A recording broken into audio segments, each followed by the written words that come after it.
नमस्कार दोस्तों, आपका भक्ति कीर्ति चैनल में स्वागत है। चैत्र नवरात्रि में 9 दिन व्रत अगर आप नहीं रख पा रहे हैं तो उसकी कोई ज़रूरत नहीं। केवल एक छोटा सा दान कर आप उस 9 दिन व्रत का फल प्राप्त कर सकते हैं। चैत्र नवरात्रि में माता रानी की कृपा पाने के लिए 9 दिन तक भूखा रहने की कोई ज़रूरत नहीं। कई लोग सोचते हैं कि बिना पूरे 9 दिन व्रत रखें माता दुर्गा की कृपा नहीं मिलती, लेकिन यह पूरी तरह से सच नहीं है। भावना दुर्गा जी पर, माँ पर हमेशा अपनी बनाए रखें और सच्चे मन से पूजा करें। व्रत नहीं रह सकते हैं तो भी उसका फल पूरा आपको मिलेगा। घबराने की ज़रूरत नहीं, क्योंकि केवल एक छोटा सा दान करके आप नवरात्रि के 9 व्रत के बराबर पुण्य और फल प्राप्त कर सकते हैं। यह उपाय इतना चमत्कारी है कि जो भी इसे श्रद्धा और विश्वास से करते हैं उसको माता रानी की विशेष कृपा मिल जाती है और उसके जीवन में सुख समृद्धि आ जाती है। अगर आप नहीं जानते हैं तो वीडियो में अंत तक जुड़े रहिएगा, आपको पूरी जानकारी मिलेगी। माता लक्ष्मी, दुर्गा और सरस्वती तीनों की कृपा आपके घर परिवार पर हमेशा बनी रहेगी। इस वीडियो को पूरा ज़रूर देखें, तभी आप इसकी जानकारी प्राप्त कर सकते हैं। माता रानी की कृपा हो सकती है। क्या नवरात्रि में व्रत रखना ज़रूरी है? इस बातों को आगे हम बताएंगे। बहुत से लोग इस भ्रम में रहते हैं कि यदि वे पूरे 9 दिन तक उपवास नहीं रखते हैं तो माता रानी नाराज़ हो जाएंगी, लेकिन धार्मिक ग्रंथों के अनुसार व्रत रखना केवल साधना और आत्म संयम का एक माध्यम है जिससे भक्त अपनी भक्ति और श्रद्धा प्रकट कर सके। यदि कोई व्यक्ति व्रत रखने में असमर्थ है तो वह माता को प्रसन्न करने के लिए कुछ और तरीके अपना सकता है। क्या वह एक छोटा सा दान जो 9 व्रत के बराबर फल देता है। नवरात्रि के 9 दिन व्रत नहीं रख सकते तो आप एक बहुत ही आसान उपाय कर सकते हैं।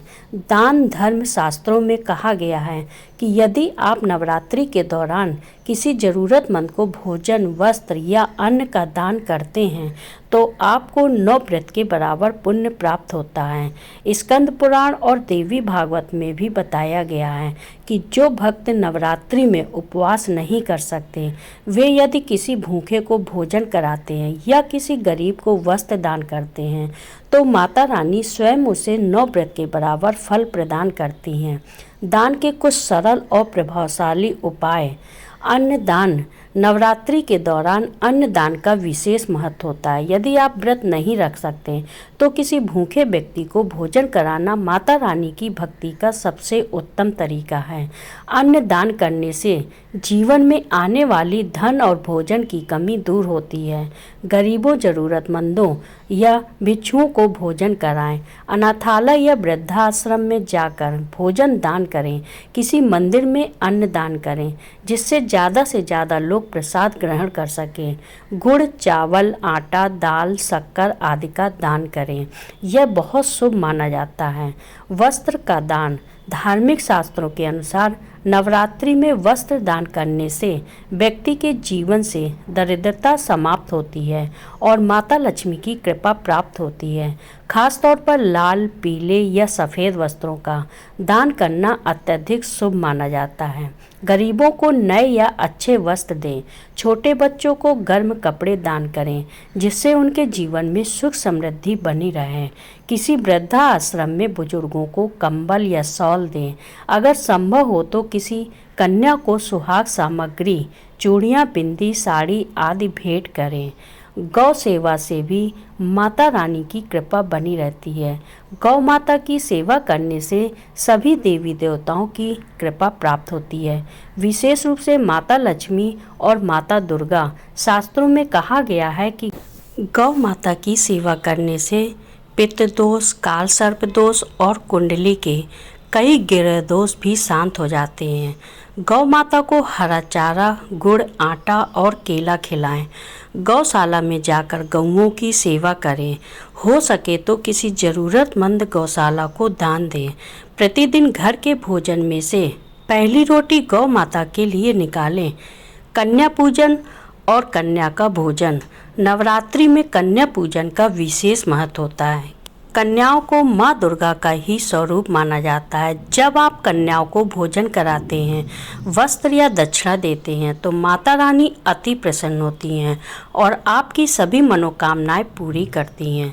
नवरात्रि के अष्टमी या नवमी तिथि को 9 कन्याओं का पूजन करें।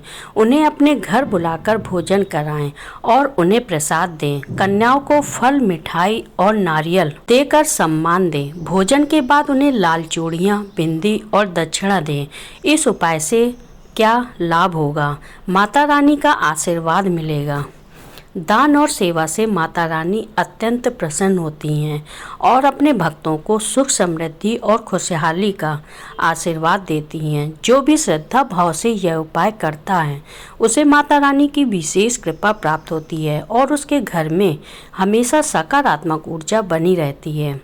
व्रत के बराबर पुण्य मिलेगा। अगर आप किसी कारणवश नवरात्रि में व्रत नहीं रख सकते तो केवल एक छोटा सा दान भी 9 दिन के व्रत के जितना ही पुण्य प्रदान कर सकता है।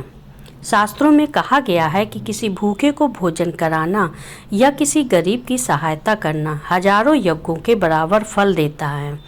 दुख, दरिद्रता और संकट दूर होते हैं। दान करने से कर्ज, आर्थिक तंगी और जीवन में आने वाली परेशानियों का अंत होता है। यदि आप धन की समस्या से जूझ रहे हैं तो इस नवरात्रि किसी गरीब को अन्न, वस्त्र या धन का दान जरूर करें। माता लक्ष्मी की कृपा से आपके घर में सुख, शांति और समृद्धि बनी रहेगी। ग्रह दोष और पितृ दोष से मुक्ति। अगर आपकी कुंडली में शनि, राहु, केतु या मंगल ग्रह के दोष हैं या आप पितृ दोष से पीड़ित हैं तो यह दान आपको विशेष लाभ देगा। माता रानी के आशीर्वाद से नकारात्मक ऊर्जाएं समाप्त होंगी और आपके घर परिवार में सुख, शांति बनी रहेगी। नवरात्रि में माता रानी की कृपा प्राप्त करने के लिए केवल व्रत रखना ही जरूरी नहीं। यदि आप व्रत नहीं रख सकते तो बस श्रद्धा और विश्वास के साथ थोड़ा सा दान करें और आपको 9 व्रत जितना पुण्य प्राप्त होगा। तो अब आप समझ गए होंगे कि बिना 9 दिन व्रत रखे भी माता रानी की कृपा प्राप्त की जा सकती है। अगर आप व्रत नहीं रख सकते तो केवल एक छोटा सा दान करके आप अपनी भक्ति को सार्थक बना सकते हैं और माता रानी की कृपा प्राप्त कर सकते हैं। राधा कहो, दुर्गा कहो या काली कहो, अम्बा कहो, वो सब महाशक्ति हैं। सब एक ही परम तत्व हैं। 10-20 तत्व नहीं हैं। लीला में अगर अलग रूप देखते हैं, लीला में अलग अलग रूप दिखते हैं। कहीं माँ की शांति रूप है, गौरी का शांत रूप है, कहीं विकराल चामुंडा का, भद्रकाली का स्वरूप है। सब रूप उसी के हैं। अगर हम सच्चे दिल से माँ की भक्ति करेंगे तो भगवती की कृपा भी मिलेगी, ब्रह्मा का ज्ञान भी होगा और जो चाहोगे वो होगा। बस ये मान लेना है कि माँ से बढ़कर कोई नहीं है और इसी विश्वास के साथ भजन करना है तो उसे सब कुछ मिल जाएगा। जैसे रामकृष्ण परमहंस जी को कौन सा तत्व बोध नहीं, कौन सा ज्ञान नहीं। भद्रकाली माता के भक्त थे, सब कुछ ज्ञान हासिल कर लिया। अपनी पूजा में हमें जो रहना है उसमें हमें ये मानना होगा कि जिसे हम पूजा कर रहे हैं उससे बड़ा कोई नहीं है। जब ये मान लिया जाएगा तभी हमारी आसक्ति उस पर होगी। जैसे हम राधा के चरणों के भक्त हैं तो इसके आगे कुछ नहीं। अगर आप माँ के भक्त हैं तो माँ के आगे कुछ नहीं। राम के भक्त हैं तो राम के आगे कुछ नहीं। शिव के भक्त हैं तो शिव के आगे कुछ नहीं। तब यह बात समझ में आएगा क्योंकि उनके अलावा कोई और नहीं। तभी आपकी आसक्ति होगी और आप पूरी तरह से उनमें खो जाएंगे। जब दूसरा कोई दिखाई देगा तो वो भावना नहीं बन पाएगी जो मोक्ष या सच्चे प्रेम देने वाली हैं। प्रेम तो सही तरीके से समाहित होना चाहिए, बस एक ही भावना के साथ जाना है। बाकी सब उसकी स्तुति करो, सिर्फ एक ही को पकड़ो क्योंकि उनके अलावा कोई और नहीं है। तुम ही देवी हो, तुम ही ईश्वर हो, तुम ही इस पूरे जगत का हिस्सा हो। देवी जी के लिए तुम देवी हो। अगर कोई तुम्हारी शरण में आता है तो सब कुछ उसका हो जाता है। दुखों को दूर करके खुशी और सुख देने वाली देवी हैं।